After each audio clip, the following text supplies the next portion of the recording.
back to our video, and in today's video I'm going to be talking about 10 deck ideas for the August 2019 format. It's a new month, a new format, and so it's a good time as any to make this kind of video for you guys. These decks that I'm going to talk about range in all sorts of competitiveness. Some got boosted by the ban list, and others got new cards from certain sets that we've gotten in the past. So, past few months. So it should be a deck in here for everyone, I would hope.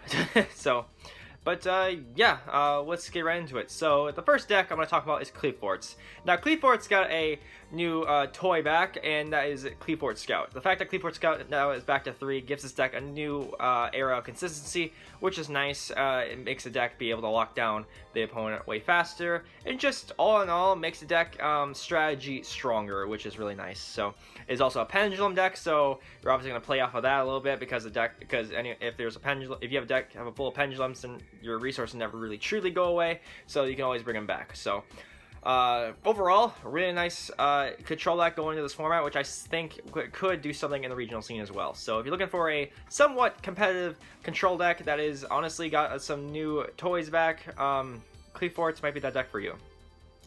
Now on to the next deck. This is a brand new deck coming out of Rise and Rampage, and that is Symmorphs. Now Symmorphs are a tribute summon focused deck that are kind of like Monarchs. With them, they're kind of unique because their tribute engine, which are smaller level monsters, can kind of like self-sufficiently bring themselves out. Now what I mean by this, well, so they can bring themselves out from the graveyard if your opponent has no spell or traps on the fields. So that's really nice.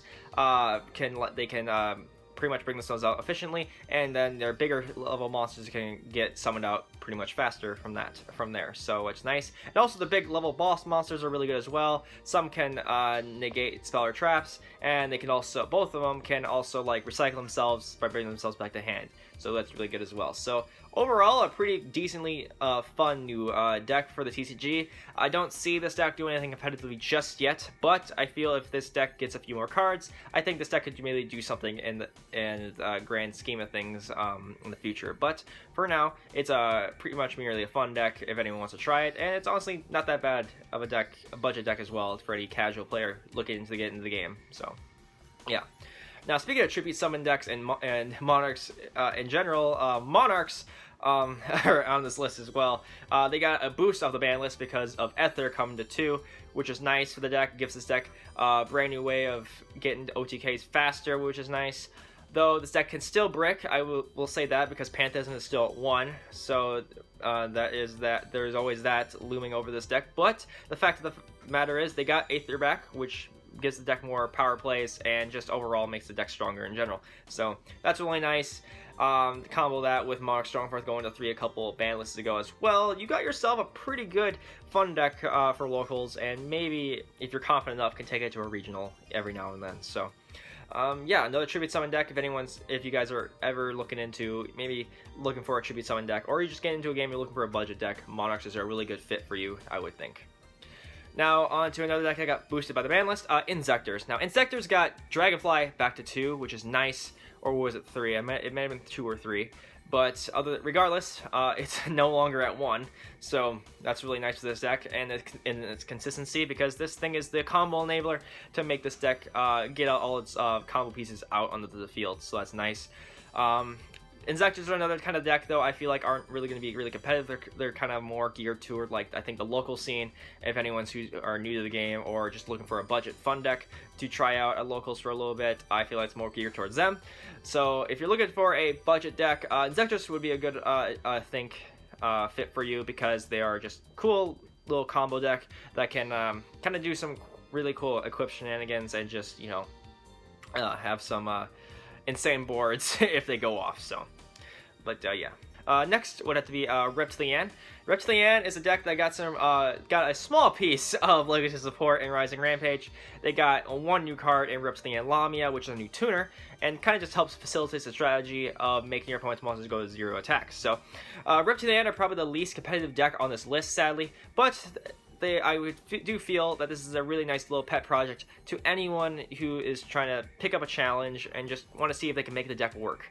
So I really do believe this deck can find a home, and I'm pretty sure if anyone has RiptotheEnd, the whole deck, I think dusting it off and trying out the new tuner would be a cool way of having some interesting amount of fun at a local once in a while. So But yeah, RiptotheEnds are a pretty good little cute little deck that you can try out every now and then due to the fact that they got new support.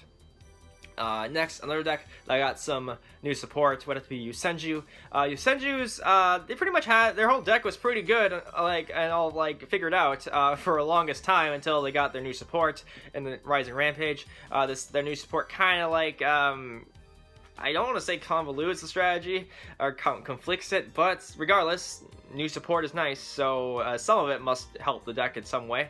So yeah, that's pretty much the reason why they're on this list, because they got new support and Rising Rampage. It's all pretty cheap. I don't really see this the deck being any sort of expensive at all. So if you're looking for a budget fun deck, Yugioh would be a cool little addition for you, as I would think, because hey, it has a few new cards to help give the deck a new coat of paint for its playstyle.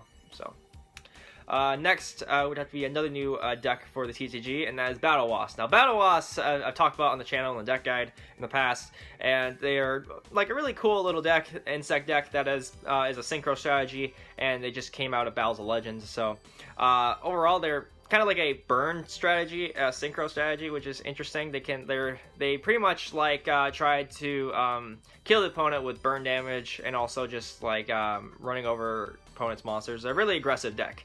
So yeah, if you're looking for a new insect deck that you can maybe pair with Insectors, which, as I've heard some people say, you can pair this deck with Insectors. So if you want to, if you saw Insectors early in this list and you want to make Insectors, maybe you can want to throw them in with Battle Wasps. Maybe that deck can work as well. So that kind of deck can work. So but yeah, it's overall another cool little budget deck for the casual players out there if they're looking for a deck. So next would have to be Monarchs. Now, Monarchs would have to be the competitive deck, the most competitive deck on this list, because the fact of, well, it's got a lot of good support coming in the future, and it's just overall going to be a tier 1 deck, regardless of what happens, I would feel, in the future as well. So this is also much more of an expensive deck as a whole, because lots of their good cards are high rarity. You get 2 ultra rares and 2 secret rares. They're pretty decently priced.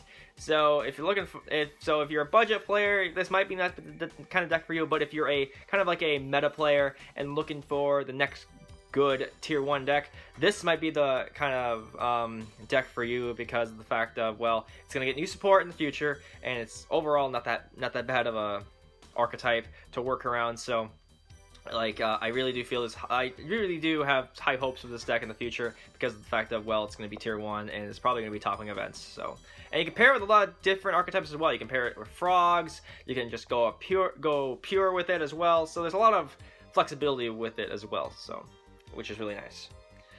Now, onto the 9th deck is Infernoids. Infernoids, you might be wondering why I have it on this list. Now, the reason why is because Monster Hit is at 3.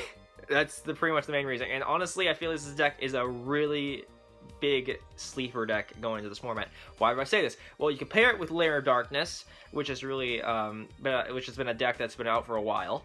But you can pair it with this, and you have 3 Monster Gate now. Monster Gate plus Lair of Darkness, you start chipping your opponent's stuff off, and you just plus. And I really do feel Infernoids are in a really good spot going into this format. I think this deck's going to be topping regionals in this upcoming format, because I really do feel this is an underrated deck, this format, and just is kind of like a sleeper.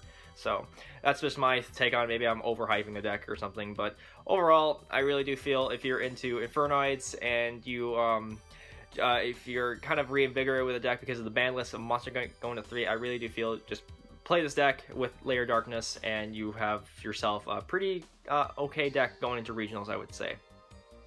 Now, lastly, would have to be Dragonides. Dragonides got their new Link Monster and Rising Rampage, so that pretty much is it right there. So the fact that Dragonides got their Link Monster pretty much makes this deck really good going into this format. You can pair this archetype with Guard Dragons for even more combo enabling. So yeah, like this with Guard Dragons is just amazing. You get insane boards with the Guard Dragon engine. You can get out like up to 2 to 3 negates at some points.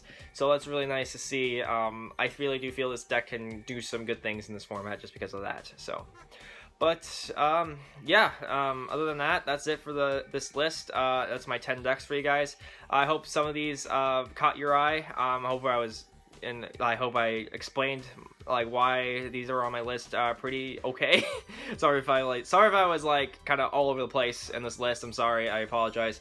I just wanted to make this video because of the fact that it's a new format and a new month. So like I said, I hope some of these decks caught your eye. And did I miss any decks? Did I miss any decks into this that are in this format coming up that you guys are playing that you guys think I should have talked about? So also, what are you guys playing? Also playing this format as well. So leave it all down in the comment section below. I hope you guys all enjoyed this. Leave a like, comment, definitely subscribe. I shall see you guys in the next video. Have a nice day.